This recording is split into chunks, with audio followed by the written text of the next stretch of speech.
আইপিএলে গতকাল মুখোমুখি হয়েছিল সানরাইজার্স হায়দ্রাবাদ এবং রাজস্থান রয়্যালস। এই ম্যাচে রাজস্থানকে ৫৭ রানে হারিয়ে একটি অসাধারণ বড় জয় পেল কিন্তু হায়দ্রাবাদ। শুরুতে ব্যাট করে নির্ধারিত ২০ ওভার শেষে ২১৬ রান সংগ্রহ করে হায়দ্রাবাদ।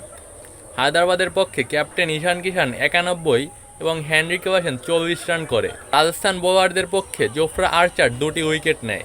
জবাবে ২১৭ রানের টার্গেটে ব্যাট করতে নেমে প্রথম ওভারেই ৩টি উইকেট হারায় রাজস্থান রয়্যালস। আইপিএলের ইতিহাসে প্রথম দল হিসেবে প্রথম ওভারেই ৩টি উইকেট হারানোর এক বিরল রেকর্ড গড়ল রাজস্থান রয়্যালস এবং পরবর্তীতে তারা ৪ রানের মাথায় ৪টি উইকেট হারায়। পরবর্তীতে রাজস্থানের হয়ে ফেরেরা এবং জাদেজা একটি বড় পার্টনারশিপ তৈরি করে। ফেরেরা ৬৯ এবং জাদেজা ৪৫ রানে আউট হলে ১৫৯ রানেই অল আউট হয়ে যায় রাজস্থান রয়্যালস। হায়দ্রাবাদের পক্ষে প্রফুল হিঙ্গে এবং সাকিব হুসাইন তারা অভিষেক ম্যাচেই ৪টি করে উইকেট তুলে নেয়। বিশেষ করে প্রফুল হিঙ্গে তার প্রথম ওভারেই ৩টি উইকেট তুলে নেয়।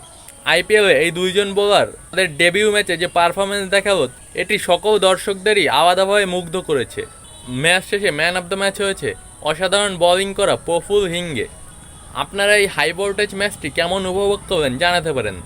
পাশাপাশি এই মৌসুমে আপনি কোন দলের সমর্থক সেটিও জানাতে পারেন।